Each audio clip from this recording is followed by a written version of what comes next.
Hello बच्चों, कैसे हैं आप। तो आज मैं आपको कराने जा रहा हूँ कक्षा 11वीं का बायोलॉजी यानी जीव विज्ञान का दूसरा अध्याय है जीव जगत का वर्गीकरण, क्लासिफिकेशन ऑफ लिविंग ऑर्गेनिज्म। तो चलिए शुरू करते हैं फास्ट ट्रैक रिवीजन के साथ।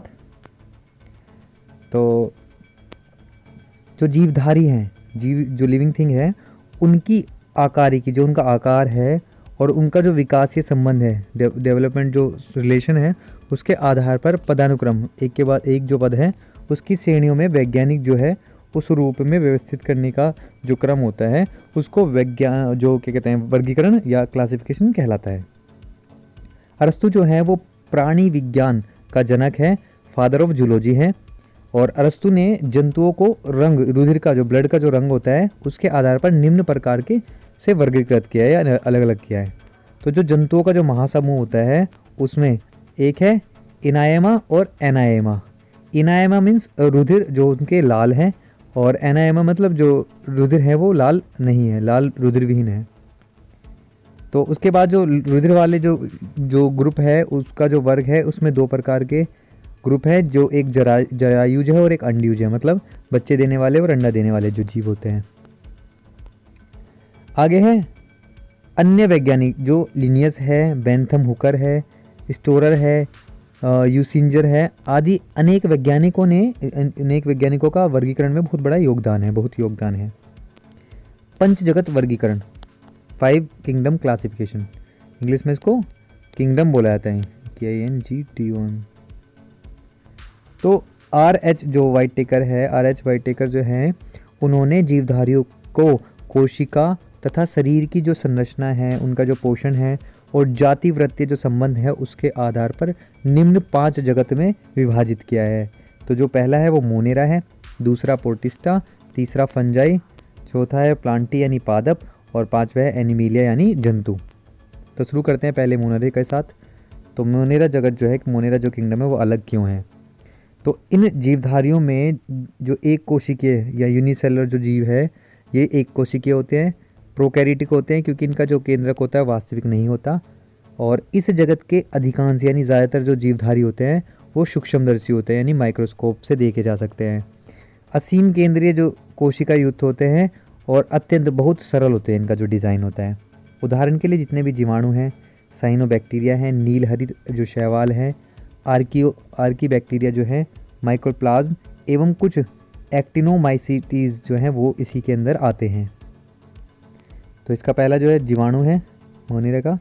तो जो जीवाणु है यानी बैक्टीरिया है उसकी जो खोज की थी वो एंटोनी वॉन ल्यूनहुक ने की थी, और इन्होंने सूक्ष्म जीवी की जो है माइक्रोस्कोपी जो है उसका ये क्या है पिता कहलाते हैं। और जो पर्णहरिम रहित सूक्ष्मदर्शी जो है एक कोशिकीय तथा बहुकोशिकीय आर्द्र जीवों का एक समूह है जो जीवाणु कहलाता है। जीवाणु जो है वो कोशिका में केंद्रक कला जो होती है, केंद्रिका तथा अन्य कोशिकांग जैसे माइटोकॉन्ड्रिया, गोल्जिकाएं आदि नहीं पाए जाते। जीवाणु में बहुकोशिकीय वर्तुल एवं स्वयात खुद का जो DNA खंड होता है वो पाए जाते हैं और जिन्हें प्लाज्मिड कहा जाता है। यह अनुवांशिक जो अभियांत्रिकी है उसमें वाहक की भांति ट्रांसफ़र करने के वाले जो होते हैं उसके भांति इसको प्रयुक्त किया जाता है। और इसमें जटिल प्रकार के एपिजोम होते हैं, उस एपिजोम नामक की एक संरचना होती है जो संयुग्मन यानी कॉन्जुगेशन करने में सहायक होता है। साइनोबैक्टीरिया और नीलहरित शैवाल या फिर नीलहरित शैवाल, ये क्या होते हैं, ग्राम ऋणात्मक या ग्राम नेगेटिव एवं प्रकाश संश्लेषित जीवाधारी होती है जो प्रकाश संश्लेषण करते हैं। और इनमें जो संचित भोजन होता है वो साइनोफाइसिन के रूप में पाया जाता है, और इसमें जो वास्तविक केंद्रक होता है वो नहीं पाया जाता। कुछ साइनोबैक्टीरिया जो नाइट्रोजन स्थिरीकरण का काम करते हैं, नाइट्रोजन को स्थिर करते हैं, और जैसे ओसिलेटोरिया, नोस्टॉक आदि, एनाबीना, साइटोनीमा आदि जो हैं साइनोबैक्टीरिया में उच्च मात्रा में प्रोटीन पाया जाता है, जैसे सिनेकोकोकस और क्रोकोकोकस। ठीक है, तो आगे है हमारा नेक्स्ट टॉपिक, जीवाणुओं में जनन कैसे होता है। तो जो जीवाणु है उनकी कोशिकाओं में जो जनन होता है वो अलैंगिक भी होता है और अस्पष्ट पूरे तरीके से लैंगिक प्रकार का होता है, मतलब स्पष्ट नहीं है वो अलैंगिक जनन। तो जीवाणु जो हैं एसेक्सुअल रिप्रोडक्शन जो इसमें होता है वो कोशिकाओं में अलैंगिक जनन द्विखंडन एक प्रक्रिया होती है, बाइनरी फिजन, उसके द्वारा वो जनन उसमें होता है अलैंगिक। अंत बीजाणु भी बोलते हैं, एंडोस्पोर्स होते हैं, उनके द्वारा भी होता है, लेकिन परंतु कभी कभी ये जो जनन होता है वो मुकुलन के द्वारा, एक प्रक्रिया है जनन की, उसके द्वारा। कोर्निडिया एक प्रक्रिया है जनन की, उसके द्वारा, कोर्निडिया फॉर्मिटोस फॉर्मेशन उसको बोलते हैं, उसके द्वारा संपन्न होती है। लैंगिक जनन, सेक्सुअल रिप्रोडक्शन। तो जीवाणु कोशिकाओं में लैंगिक जनन जो होता है अनुवांशिकी परियोजन यानी जेनेटिक रिकॉम्बिनेशन एक क्रिया होती है, उसके द्वारा होता है। यह क्रिया निम्नलिखित 3 प्रकार से संपन्न होती है, 3 प्रकार से। सबसे पहले संयुग्मन होता है, कॉन्जुगेशन होता है। लेडरबर्ग्स एवं जो टाटम है उसने इकोलाई में इसकी खोज की थी। उसके बाद ट्रांसफॉर्मेशन होता है या फिर रूपांतरण होता है, तो इसकी खोज की थी फ्रेडरिक ग्रिफिथ ने। और पारक्रमण यानी ट्रांसड्यूशन जो होता है, ट्रांसडक्शन जो होता है, इसकी खोज की थी जिंजर और लेडरबर्ग्स ने की थी। तो 3 प्रक्रियाओं में इनका होता है। जीवाणु के जो आर्थिक महत्व है वो क्या है? तो जीवाणुओं के आर्थिक महत्व निम्नलिखित हैं। कुछ जीवाणु होते हैं लाभदायक, तो वो पढ़ेंगे। कृषि में जो भूमि उर्वरकता है, भूमि की जो उर्वरकता है उसको बनाए रखने के लिए, सॉइल फर्टिलिटी के लिए एग्रीकल्चर में इसका यूज़ होता है। तो कुछ जीवाणु भूमि की उर्वरक शक्ति जो है उसको बढ़ाते हैं, और जीवाणुओं द्वारा मृदा में नाइट्रोजन स्थिरीकरण संपन्न होता है या पूरा होता है। कुछ जीवाणु पृथ्वी में स्वतंत्र रूप से पाए जाते हैं, जैसे कि एजोटोबैक्टर्स आदि, और कुछ लेग्यूमिनोसी जो है कुल के पादप होते हैं, उनकी जड़ में पाए जाते हैं, उनकी गांठों में सहजीवन की एक प्रक्रिया होती है उसके रूप में पाए जाते हैं, जैसे राइजोबियम। लेग्यूमिनोसेरम जो है राइजोबियम, वो नाइट्रोजन वेक्टर नामक जीवाणु नाइट्राइट को नाइट्रेट में क्या करता है, बदल देता है।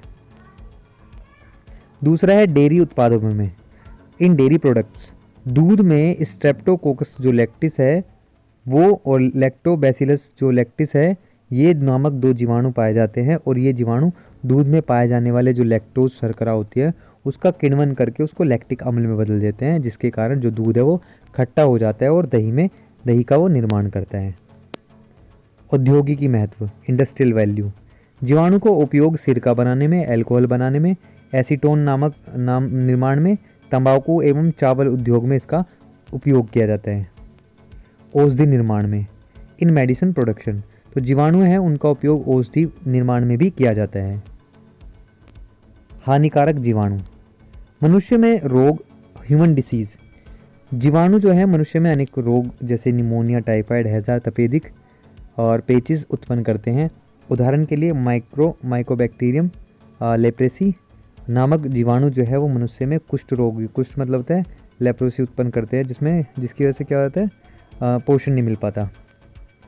पादपों में रोग क्या होते हैं, प्लांट डिसीज। कुछ जीवाणु पादपों में भी रोग उत्पन्न करते हैं, और उदाहरण के लिए ज़ैंथोमोनास जो सिट्री है उसमें नींबू में सिट्रस केकर नाम का रोग उत्पन्न हो जाता है। अगला है जंतु प्रोटिस्टा। प्रोटिस्टा के अंतर्गत सभी एक कोशिका वाले यूनिसेलर और यूकैरियोटिक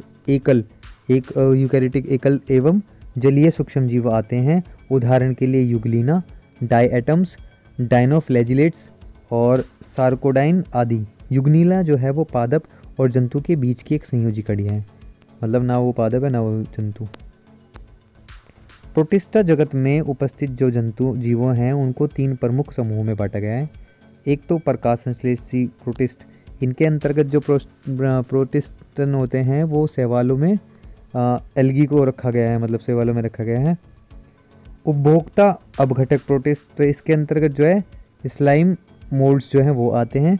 प्रोटोजोन प्रोटिस्ट, और इस संघ के जो जंतु होते हैं वह जलीय तथा एकल रूप सोलिटरी फॉर्म में पाए जाते हैं, और इसमें लैंगिक तथा अलैंगिक जनन दोनों होता है। और जैसे अमीबा वर्ग जो है वो राइजोपोडा और पैरामीशियम इसके उदाहरण हैं।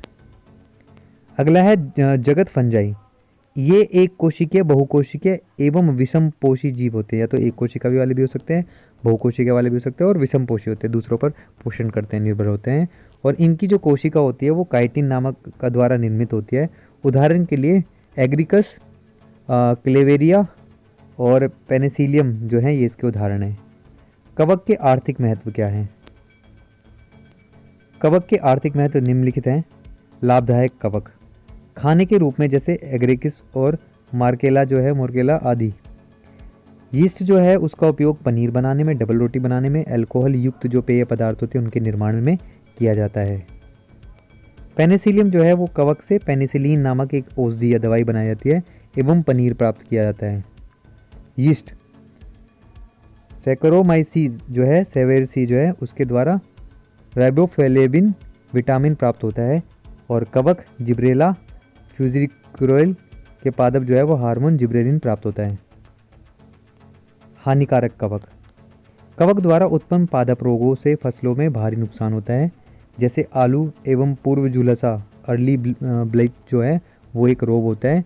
अल्ट्रेनिया सोलेनाई जो है तथा क्रूसीफेरी में श्वेत रस्ट रोग एल्ब्यूको कैंडिडा जो है उसके द्वारा होता है। पक्सीनिया।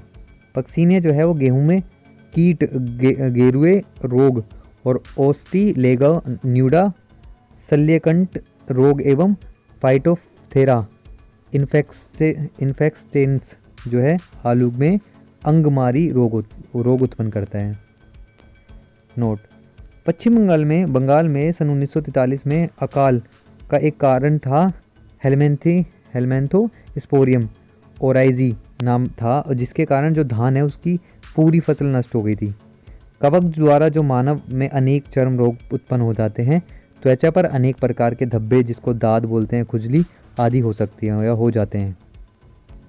कुछ कवक जो हैं उनके जो बीजाणु हैं उसके द्वारा विभिन्न प्रकार की एलर्जी, दमा रोग उत्पन्न होता है, जैसे अल्टरनेरिया और पेनिसिलियम और म्यूकर आदि। यीस्ट में कूट जो है वो कवक जाल पाया जाता है। अगला है जगत प्लांटी। जगत प्लांटी जो है उसको बहुकोशिक है, जो बहुकोशिका वाले उत्पादकों का समूह है और भी कहते हैं। और जगत जो प्लांटी है उसके अंतर्गत प्राय हरे स्वपोषी जीवधारी आते हैं और हरे शैवाल, भूरे शैवाल और लाल शैवाल, लिवरवोर्ट, मोस कुछ इसके उदाहरण हैं।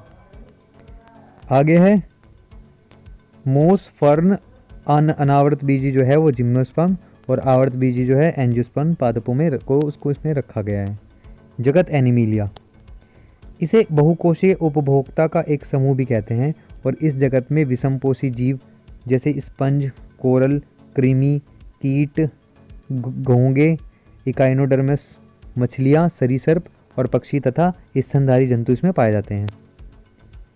लाइकिन कवक तथा शैवाल के बीच की एक घनिष्ठ संबंध है इन दोनों के बीच का, जिसमें ये दोनों क्या करते हैं, अंत ग्रंथित होकर एक साथ एक थैलस जैसी एक संरचना बनाते हैं, जिसमें जो शैवाल है उसको सेवालांस या फायोकोबैंट तथा कवक को कवकांश या मायोकोबैंट कहा जाता है।